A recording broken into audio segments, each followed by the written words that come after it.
Hello everyone, welcome to back my channel. I hope everyone is having a wonderful day. Before starting the video, please go ahead and hit the subscribe button and give this video a thumbs up. The bold and the beautiful recap is in for Friday, July 11, 2025. In today's episode, Bill Spencer, Don Diamond, is banned from seeing Liam Spencer. Scott Clifton, Lee Finnegan, Naomi Matsuda, is mortified by Poppy Nozawa's Romy Park heartlessness. Meanwhile, John Finnegan, Tanner Novlan, tells Sheila Carter Sharp, Kimberlyn Brown, about Luna Nozawa's Lisa Yamada death. At the hospital, Lai and Poppy are still talking. The doctor doesn't think her sister understands. Poppy claims she does understand and she is glad her daughter is dead. Poppy's face is stone cold. Lai shoves her sibling into a hospital room and tries to talk some sense into her. It doesn't work. She truly has no feelings whatsoever. Lai realizes that Luna never stood a chance with Poppy as her mother. Lai remembers that Luna was a good little girl with a moral code. Poppy reminds her sister of Luna's crimes. Lai replies that Poppy is refusing to take responsibility for turning Luna into a monster. Poppy was so into drugs and men that she couldn't even hear Luna's desperate cries for help, Lai declares. Over in Sheila's room, Deacon Sharp, scene canon, brings her a drink. They share a joke about losing another toe. Sheila tells him they can put toe biscuits back on the menu. Sheila tries to get up but Deacon stops her. He offers to check on Luna, but in a few minutes, Deacon wants to spend more time with his wife. Sheila tells him the story of how she figured out Luna was at the beach house with Steffi. Sheila admits Luna is very much like her. Sheila talks about shooting Brooke Logan, Catherine Kelly Lang, and Taylor Hayes, Rebecca Budig. Deacon goes to find Finn and asks about Liam. Then they both go back to Sheila's room, where she wants an update about Luna. Finn goes silent, then says Luna died in recovery. Finn steps back as Deacon rushes over to console a sobbing Sheila.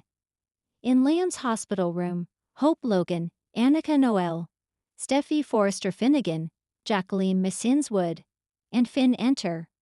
Hope cries that they can't lose him. In the waiting room, Carter Walton, Lawrence St. Victor, admits that he called Wyatt Spencer, Darren Brooks, but there was no answer. Ridge Forrester, Thorsten Kay, and Taylor Hayes, Rebecca Budig, arrive. Steffi cries to her parents as Ridge reassures her. Steffi admits that Liam saved her life, but Sheila did too. Tridge is baffled. Steffi and Hope exchange a look. Steffi is about to tell her father about Liam's brain tumor, but Bill interrupts. Bill wants to see Liam, but Steffi goes on a verbal rampage. She blames Bill for all of this. Bill pleads but Steffi won't let him anywhere near Liam. Then Bill learns that Luna also pulled a gun on Will Spencer, Crew Morrow. Ridge warns that this will haunt Bill forever. Bill confesses that he failed Liam and called him weak. Bill then says he realizes Liam isn't the one who is weak, but it is himself. Bill starts to cry. Steffi returns to Liam's hospital room, where Hope is holding his hand. Steffi assures her this won't be the end for Liam. It was an emotionally explosive episode of The Bold and the Beautiful on Friday, July 11, one that left hearts shattered, tempers blazing, and relationships irreparably strained. What began as a tense continuation of the fallout from Luna's tragic death escalated into full-blown chaos as Bill was exiled. Sheila broke down in ways she never has before, and Lee faced a soul-crushing reckoning. The fallout continues at the hospital, Finn on edge. The episode opened in the sterile, emotionally charged halls of University Hospital, where Finn, Tanner Novlan, sat in the nurse's lounge, clutching Luna's blood-stained medical file like it was the last thread connecting him to her. His hands trembled. The quiet hum of the vending machine buzzed behind him, but he heard nothing, just the echo of Luna's final breaths in his memory. Across the corridor, Lee, Naomi Matsuda, was arguing with Chief of Staff Mark Delacourt. She had just discovered that someone filed a formal complaint against her over her earlier outburst toward Poppy, and her questionable involvement in Luna's care. Though no names were mentioned, Lai knew the complaint came from Bill Spencer, and she seethed. He thinks he can waltz into this hospital and accuse me? After everything I've done for this family, she hissed. Mark kept his tone professional. This isn't personal, Dr. Finnegan, but what happened with Luna, it was preventable. Some are saying protocols weren't followed. That word, preventable, stabbed Lai right in the gut.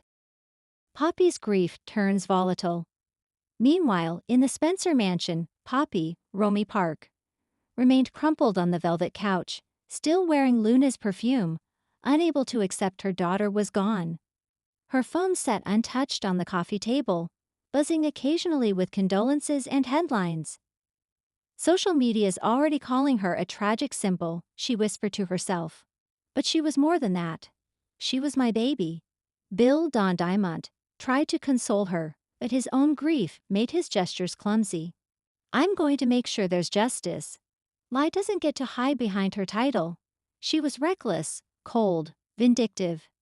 Poppy suddenly flared. No, you don't get to do that, Bill. You didn't even believe Luna was yours until it was too late. You were absent when she needed a father. Now you want revenge like it fixes this? Bill stared at her, stunned. Her words hit harder than a punch to the gut. But before he could defend himself, Wyatt, Darren Brooks, who had arrived silently, entered the room. You should hear what's happening at the hospital, Wyatt said grimly. Lee might be facing suspension. And someone leaked that you filed the complaint, Dad.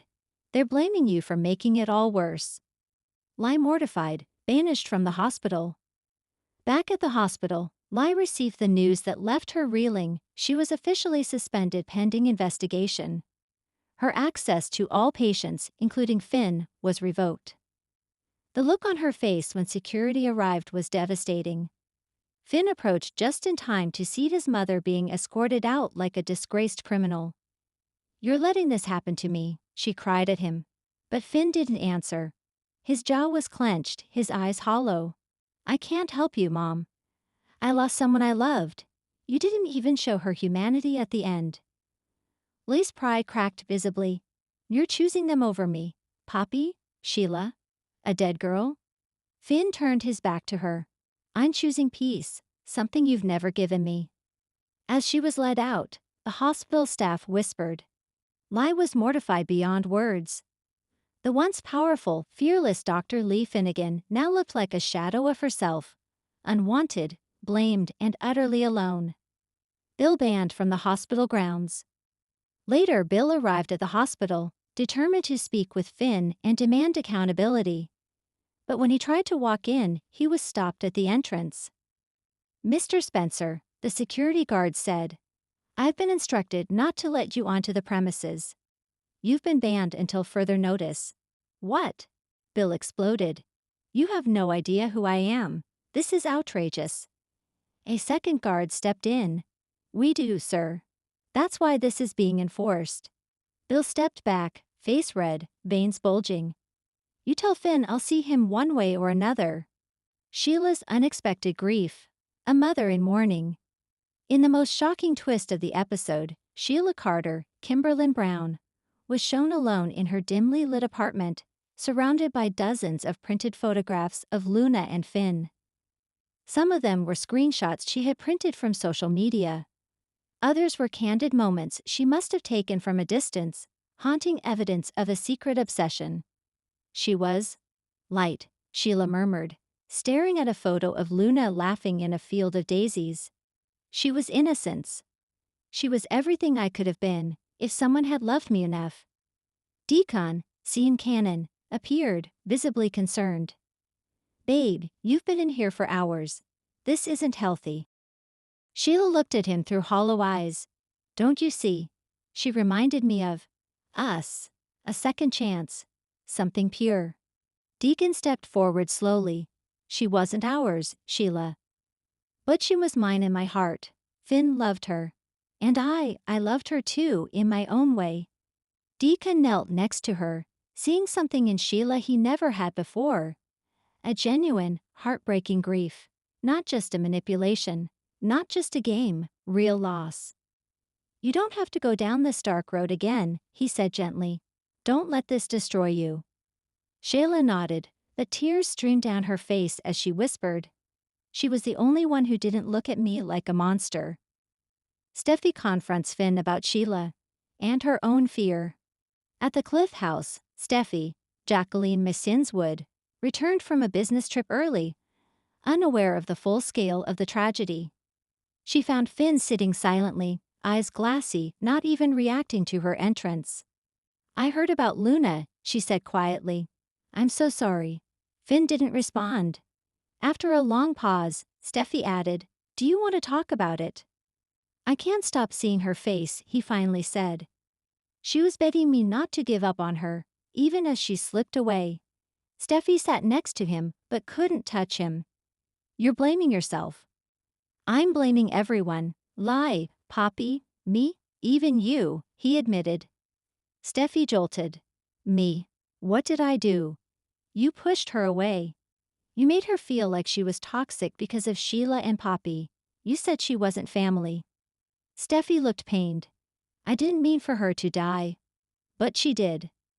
The silence between them was suffocating.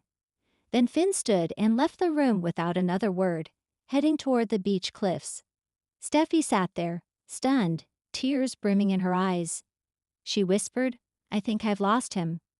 Hope's quiet visit and a mysterious discovery. In a surprise scene, Hope, Annika Noel, was seen entering Luna's now vacant apartment. She had come to collect some personal belongings for Poppy. The space was still warm with Luna's energy. Candles on the table, fashion sketches on the desk, half-written texts on her phone still open.